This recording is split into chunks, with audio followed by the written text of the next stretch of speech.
Olá! Mais uma correção de bateria de exercícios para o Tribunal Regional do Trabalho, 12ª Região, Santa Catarina.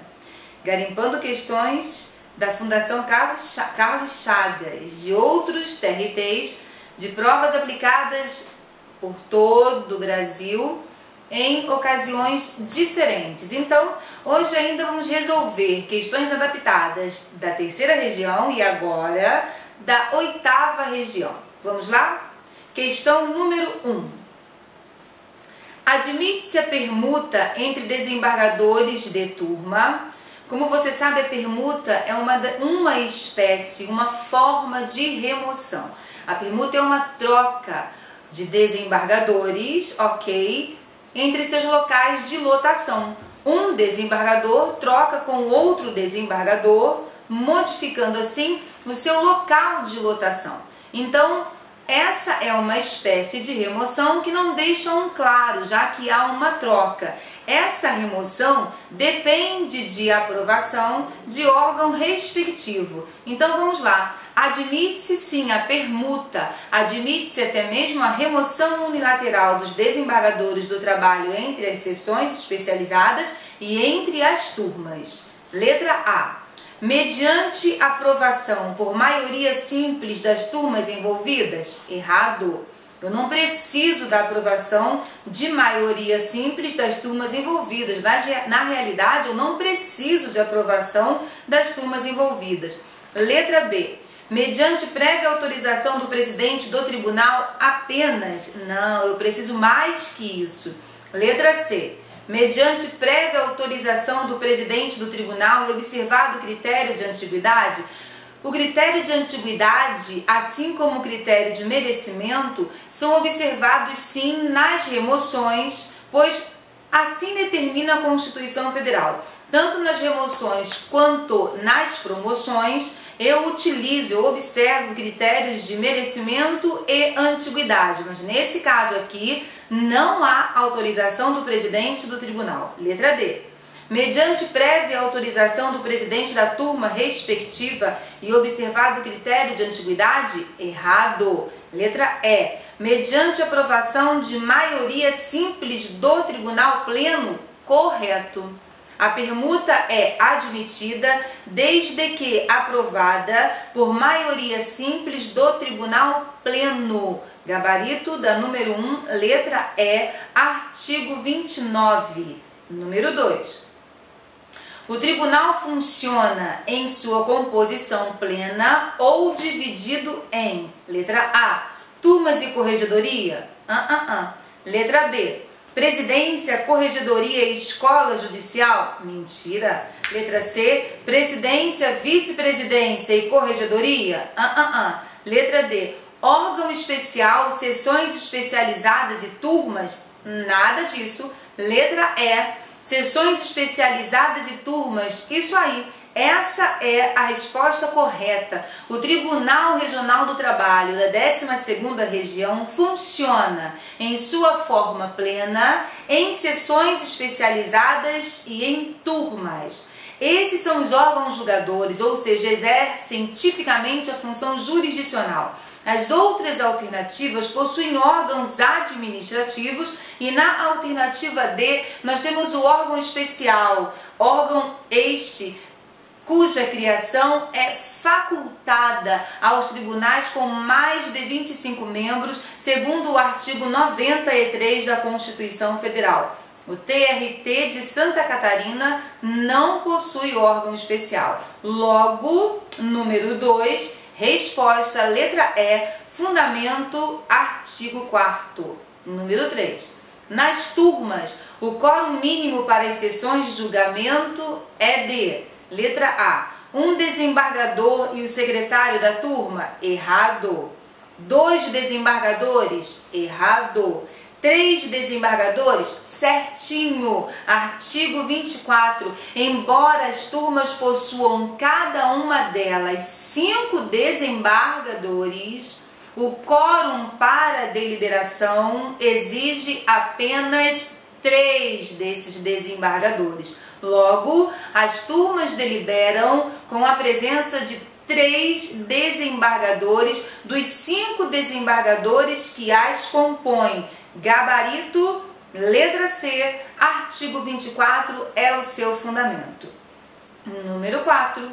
Para fins de cadastramento do feito, a abreviatura AITRT corresponde ao processo de, letra A, agravo regimental? De jeito nenhum. Letra B, arguição de inconstitucionalidade? Nada disso. Letra C, agravo de instrumento da primeira instância? Essa é a resposta correta e ela traz um pouquinho de confusão por causa da sigla TRT. AITRT. Você pode confundir com agravo de instrumento da segunda instância. O que se quer dizer aqui é que compete ao TRT o julgamento do agravo de instrumento quando oriundo, quando recursos chegam ao TRT por força de agravo, de interposição de agravo. Logo, AITRT é a sigla, a classe do agravo de instrumento da primeira instância, gabarito letra C, fundamento artigo 70, inciso 2º, a linha A. Número 5. É de 20 dias, prorrogáveis por mais 5, contados do recebimento, o prazo para o relator devolver à secretaria os processos que lhe forem distribuídos, salvo quando se tratar de, letra A, dissídios coletivos em que haja greve e embargos de declaração? Letra B, feitos sujeitos ao rito sumaríssimo? Certinho! Segundo o regimento interno do TRT, 12ª região, artigo 87, inciso 9º, o relator tem 20 dias para devolver à secretaria correspondente o processo, após o seu visto, ok? Esse prazo de 20 dias pode ser prorrogado por mais 5 dias, salvo quando ele estiver relatando feito sujeito ao rito sumaríssimo. Na realidade, a própria CLT prevê o prazo para que o relatório seja feito em processos sujeitos ao rito sumaríssimo. Nesse caso, lógico, se o rito sumaríssimo é mais enxuto, se seus prazos são mais curtos, ele vai trazer um prazo menor para o relatório. Como o nosso regimento não traz o prazo, apenas cita a exceção, a resposta do número 5 é a letra B. 20 dias prorrogáveis por mais 5 dias, salvo em relação a processos sujeitos ao rito sumaríssimo. Número 6. Sobre as pautas de julgamento, letra A, será publicada no órgão oficial com antecedência mínima de 48 horas? Certíssimo! As pautas de julgamento devem ser publicadas no órgão oficial com antecedência mínima de 48 horas em relação ao julgamento dos feitos constantes daquela pauta. Logo, gabarito da número 6, letra A, fundamento, artigo 91, parágrafo 1º. Letra B. Será necessária a publicação da pauta de dissídios coletivos em casos de urgência? Mentira! Independe de publicação, mas toma cuidado. Alguns processos independem de inclusão e publicação em pauta. Os dissídios coletivos em casos de urgência dispensam a publicação e não a inclusão. Isso é uma armadilha. Boa questão de prova. Fundamento, artigo 92, parágrafo 1º. Letra C. Admite-se a inclusão de processos de que não conste o visto do relator ou do revisor? Mentira! É vedada a inclusão em pauta de processos de que não conste o visto do relator ou do revisor. Fundamento, artigo 91, caput. Letra D. O julgamento da ação de habeas corpus depende de inclusão em pauta, dispensa a inclusão e a publicação. O habeas corpus, assim como outras matérias, outros processos e recursos, dispensam tanto a inclusão em pauta quanto a sua publicação. Fundamento, artigo 92, parágrafo 1º. Letra E. Incluído o processo em pauta de julgamento do tribunal, das sessões especializadas e das turmas, sua retirada para diligência somente será possível mediante deliberação da maioria absoluta do tribunal pleno. Nada disso. Para que um processo seja retirado da pauta após inclusão, seja do pleno, sessões especializadas ou turmas, depende da deliberação do colegiado respectivo. Se do pleno, deliberação do pleno. Se das sessões, deliberação da respectiva sessão. Se das turmas, deliberação da turma respectiva. Fundamento, artigo 93, gabarito da número 6, letra A. Número 7. Não se achando em exercício ou estando impedido o desembargador do trabalho que deveria assinar o acórdão, será designado substituto o, letra A, corregedor? Nada disso. Letra B, revisor? Isso mesmo. Se o desembargador incumbido de assinar o acordo não estiver em exercício ou impedido por outro motivo qualquer, será competente para assiná-lo o revisor. Gabarito, letra B, número 7, fundamento 138 é o artigo do seu regimento interno. Número 8. No tocante ao tribunal pleno, letra A, é composto de todos os desembargadores federais do trabalho efetivos da 12ª região e, eventualmente, de juízes convocados quando necessário para a composição do quórum. A própria assertiva diz para você que juízes convocados não podem ser considerados membros efetivos de um tribunal. Por quê? Porque sua atuação é eventual. Logo, a composição do tribunal pleno é de todos os desembargadores efetivos. É o que prevê o artigo 14 do seu regimento interno. O tribunal pleno é composto por todos os desembargadores efetivos. Letra B. O quórum de deliberação do tribunal pleno é de 1/3 dos desembargadores? Mentira! Segundo a atual composição do TRT 12ª região, o quórum de deliberação do tribunal pleno é de maioria absoluta, ou seja, 9 desembargadores do trabalho mais o presidente. Fundamento, artigo 14, parágrafo único. Letra C. As sessões administrativas realizar-se-ão, de preferência, em dias não coincidentes com os das sessões ordinárias, para elas convocados todos os desembargadores do trabalho efetivos com antecedência mínima de 3 dias, ainda que em férias ou licença, dando-se-lhes ciência da matéria a ser tratada. Certíssimo, o fundamento está no artigo 96, só votam em matéria administrativa os desembargadores efetivos e eles serão convocados e notificados ainda que estejam afastados temporariamente do exercício no tribunal em férias ou licenças. Letra D. Lhe compete, pelo voto de seus membros efetivos, eleger por maioria simples desembargador, por merecimento, para o cargo de corregedor geral. Na realidade, o corregedor que atua perante os TRTs é o corregedor regional.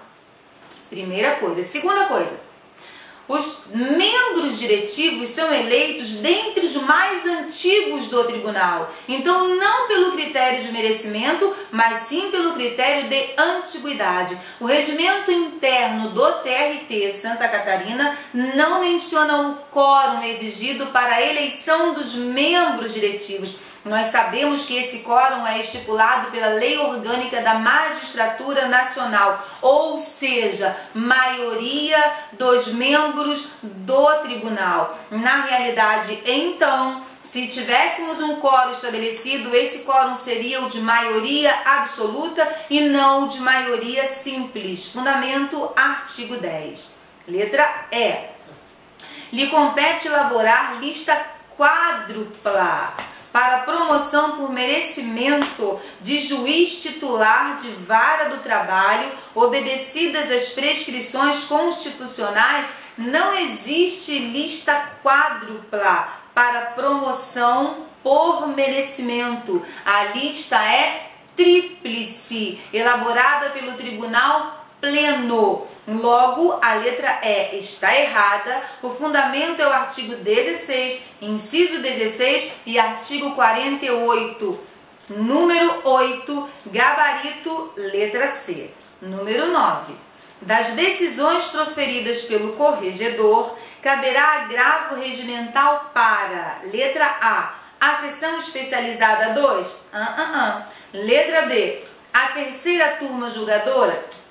Letra C, a seção especializada 1? Nada disso. Letra D, o Tribunal Pleno? Isso mesmo, é de competência do Tribunal Pleno julgar o agravo regimental contra atos do próprio tribunal, presidente, corregedor. Ok? Isso está previsto no artigo 15, inciso 2º, a linha C. Além de julgar o agravo regimental contra os seus próprios atos, ele também vai julgar o agravo regimental contra atos dos membros diretivos, ok? E até mesmo do seu relator. Então, número 9, gabarito, letra D. Número 10. Sobre a corregedoria, letra A. Incumbe ao corregedor aprovar os provimentos, portarias ou ordens de serviço expedidos pelo Tribunal Pleno. Errado. Incumbe sim ao corregedor aprovar os provimentos, as portarias ou as ordens de serviço, desde que elas sejam expedidas ou eles sejam expedidos, os atos sejam expedidos pelos juízes de primeiro grau. A corregedoria é aquele órgão que vai cuidar dos serviços relacionados à primeira instância, dos serviços relacionados ao primeiro grau de jurisdição. Logo, letra A está errada. Fundamento, artigo 34, inciso 5º. Letra B. O corregedor exerce correição permanente, ordinária e parcial sobre os órgãos de segundo grau da Justiça do Trabalho da 12ª Região? Errado. O corregedor exerce sim correição permanente, ordinária, parcial, extraordinária e geral, mas sobre os órgãos de primeiro grau da Justiça do Trabalho da 12ª Região. Fundamento, artigo 34, caput. A letra C. Incumbe ao corregedor organizar, quando estabelecidos em lei, os modelos dos registros obrigatórios ou facultativos e aprovar os formulários de uso pelos serviços judiciários de primeira instância? Covardia. Decoreba. Incumbe ao corregedor organizar, quando não estabelecidos em lei. A banca suprimiu a palavra não e por isso tornou a assertiva errada. Quando não estabelecidos em lei, cabe ao corregedor organizar os modelos dos registros obrigatórios ou facultativos e aprovar os formulários de uso pelos serviços judiciários de primeira instância. Fundamento, artigo 34, incisos 7º e 9º. Letra D.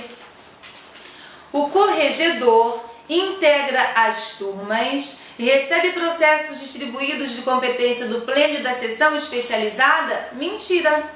O corregedor não integra as turmas e também não integra as sessões especializadas. Você já sabe, quem integra as sessões especializadas é o presidente e o vice-presidente. Dentre os membros diretivos, o corregedor não integra sessões especializadas, tampouco integra turmas.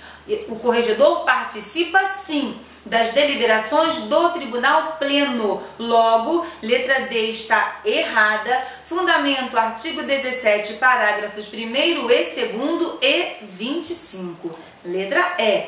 O corregedor disporá do prazo de 5 dias para julgar a correição parcial. Como você já sabe, a correição parcial é aquela que fiscaliza o ato ou omissão do juiz de primeiro grau que tumultua o processo, ok? Causa prejuízo à parte e é sim de competência do corregedor a decisão da correição parcial e o prazo para o julgamento é sim de 5 dias. Logo, letra E é a resposta da sua questão número 10, fundamento, artigo 34, parágrafo 1º, a linha G.